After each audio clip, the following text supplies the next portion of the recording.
danger.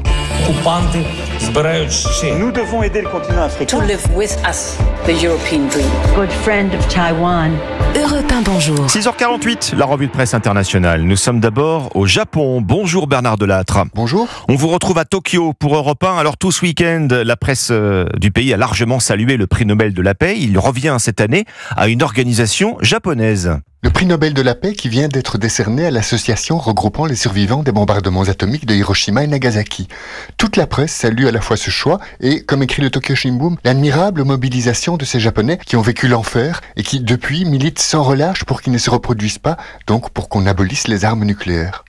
Mais le gouvernement, lui, en prend pour son grade, y compris le journal conservateur Yomiuri et le quotidien financier Nikkei, souvent très aimable à son égard, lui reprochent de ne pas œuvrer suffisamment en faveur du désarmement mondial.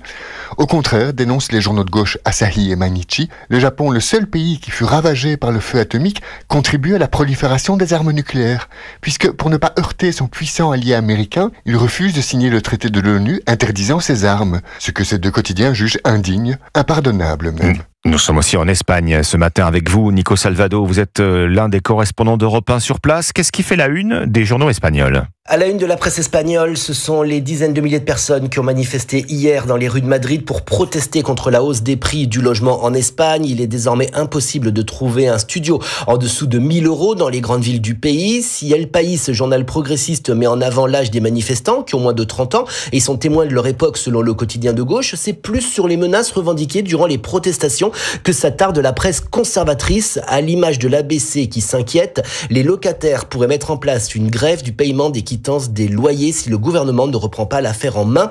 En Catalogne, le journal de centre-droit La Vanguardia s'intéresse aux déclarations de l'ONU qui préconise qu'un locataire, pour ne pas tomber dans la pauvreté, ne devrait pas dépenser plus de 30% de ses revenus dans le paiement de son loyer. Enfin, le magazine Forbes parle de folle compétition pour trouver un appartement à Barcelone.